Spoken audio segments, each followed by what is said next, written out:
আসসালামু আলাইকুম everyone, welcome to my another video. Saima cooking হাউসে সকলকেই স্বাগতম। আজকে আমি করব একটা দুর্দান্ত এবং স্পেশাল বিকেলের নাস্তা। তো এটা বড় থেকে ছোট সবাই খেতে পারবেন এবং খুব মজাও হয়। তো চলুন শুরু করা যাক। তো এখানে আমি 4টা আলু নিয়েছি মাঝারি সাইজের, আপনারা চাইলে আপনাদের মতো করে নেবেন।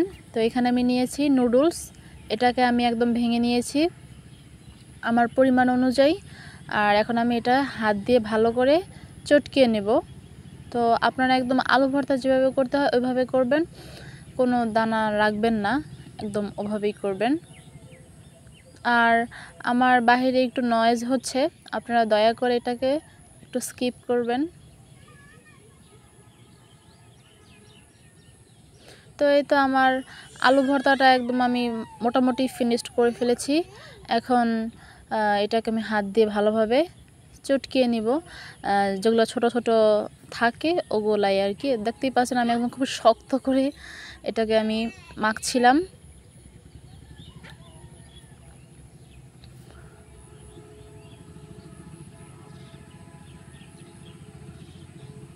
তো এই তো আমার আলু মাখা অলমোস্ট ডান। এখন আমি দিয়ে দেব পরিমাণ মতো লবণ। আমি কিন্তু লবণ এখানে অ্যাড করিনি, যার কারণে লবণটা অ্যাড করলাম। এখন লবণ অ্যাড করে আবার ভালোভাবে মেখে নিচ্ছি।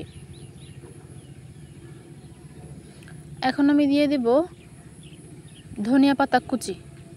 আপনারা চাইলে পুদিনা পাতাটাও দিতে পারেন, সেটাও খেতে খুব ভালো লাগবে। আমার কাছে ধনিয়া পাতা ছিল তাই আমি ধনিয়া পাতাই দিয়েছি।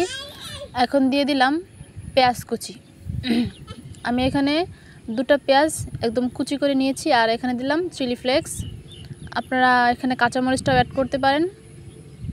আমি এখানে আমার কাছে বেগুনি আলুর চপ বা এইগুলো টাইপের আমার কাছে একদম ঝাল ঝাল ভালো লাগে, তাই আমি এখানে, আর আপনারা তো জানেনই আমি খুব ঝাল খাই। তো এই তো আমি এখন এটাকে ভালোভাবে মিক্স করে নেব। আর আপনাদের আমি আবারও বলছি, আমার একটু নয়েজ হচ্ছে, পাশে বাচ্চারা খেলছে, তো এই জন্য একটু নয়েজটাকে স্কিপ করবেন দয়া করে। তো এখানে আমি দিয়ে দিলাম চাট মশলা বা চটপটি মশলা।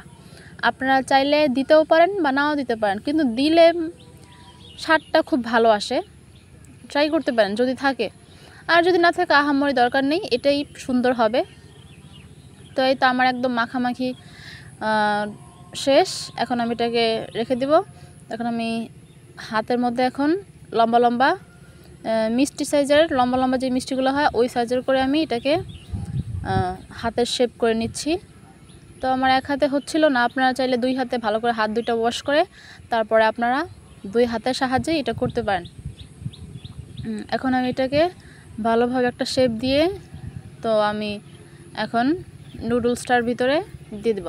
আপনাদের এখানে একটা কথা বলে রাখি, যে আপনাদের এই নুডলসটা দিবেন, এটা কিন্তু সহজে কিন্তু গায়ে বসবে না। আপনাদের এটা সুন্দর করে বসাতে হবে, চাপ দিয়ে বসাতে হবে। তো আমি এখানে চাপ দিয়ে বসিয়েছি। আপনারা এভাবে সেম এভাবেই করবেন, তাহলে আশা করছি ভালো হবে ইনশাল্লাহ। তো এই তো এটাও আমার শেষ, এটাও আমি শেপ দিয়ে নিচ্ছি। এখন আমি এটাও নুডলসটার মধ্যে অ্যাড করে সুন্দরভাবে করে নেব। তো আর আপনাদের আমি গ্রামের বাড়িতে আছি, এই জন্য পাশে জমি চাষ হচ্ছে, অনেক কিছু হচ্ছে, যার কারণে একটু নয়েজ হচ্ছে। দয়া করে এটা আপনারা স্কিপ করবেন। আমি আবারও বলছি, সরি টু সে। তো এই তো আমি এখানে দেখতেই পাচ্ছেন আমার এটা কিন্তু ভালোভাবে বসছে না, আমি এটাকে এক হাতের মাধ্যমে রেখে আরেক হাতে চাপ দিয়ে বসাচ্ছি। তো আপনারাও সেম এভাবেই কাজটা করবেন। আর আমার ক্ষেত্রে এরকম হয়েছে তাই আমি বললাম, জানি না আপনাদের ক্ষেত্রে কেমন হবে। মনে হয় না যে সুন্দরভাবে বসবে, এটা চাপ দিয়ে বসানো লাগবে। আর যেহেতু আলুর ডোটাও নরম, ভেঙে যাওয়ার চান্স থাকে, তার জন্য একটু আলতো হাতে সুন্দরভাবে এটাকে শেপ দিয়ে নেবেন। তো আমার এখানে সব ক্লিয়ার, মানে সব একদম হয়ে গিয়েছে বানানো। তো আমি একটা করে রেখে দিচ্ছি। আর আপনারা যারা আমার চ্যানেলে এখনও নতুন, এখনও আমার চ্যানেলটাকে সাবস্ক্রাইব করেননি, অবশ্যই একটা সাবস্ক্রাইব করবেন, আর লাইক কমেন্ট শেয়ার অবশ্যই করবেন। আর আপনারা আমার থেকে কি ভিডিও দেখতে চান, আর কি ভিডিও আপনারা জানেন না বা পারেন না আমাকে বলবেন, ইনশাআল্লাহ আমি ট্রাই করব আপনাদের অনুরোধ রাখার।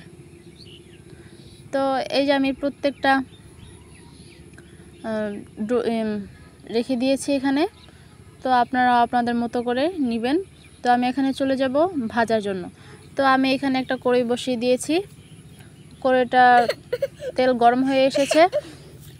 তেল আমি দিইনি, কড়াইটা গরম হয়ে গিয়েছে, এখন আমি তেল দিয়ে দিলাম। তো আপনারাও তেলটা কড়াই গরম হয়ে আসলে তেল দিয়ে দিবেন। আর এখন আমার তেলটা গরম হয়ে গিয়েছে, এখন আমি একটা একটা করে ছেড়ে দেব। ফার্স্টে আমার বেশি হয়ে গিয়েছিল, তেলটার পরিমাণ কম হয়ে গিয়েছে, আমি বুঝতে পারিনি।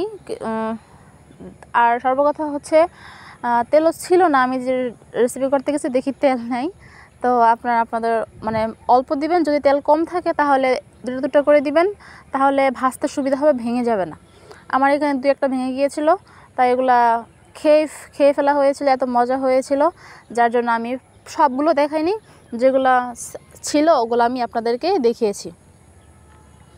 তো এই তো আমার এখন এক সাইড ভাজা হয়ে গিয়েছে, আর এক সাইড এখন আমি উল্টে নিচ্ছি, দেখতে পাচ্ছেন ভেঙে যাচ্ছে। আপনারাও আপনাদের মতো করে নেবেন, না হলে ভেঙে যাবে, যেহেতু এটা আলু আর তার উপরে কোনো শক্ত উপরে প্রলেপ নাই, যার কারণে হবে। তো আপনারা যারা আমার এই ভিডিওটি ফেসবুক থেকে দেখছেন তারা অবশ্যই পেজটাকে ফলো দিয়ে যাবেন, লাইক কমেন্ট করে যাবেন। আল্লাহ হাফেজ।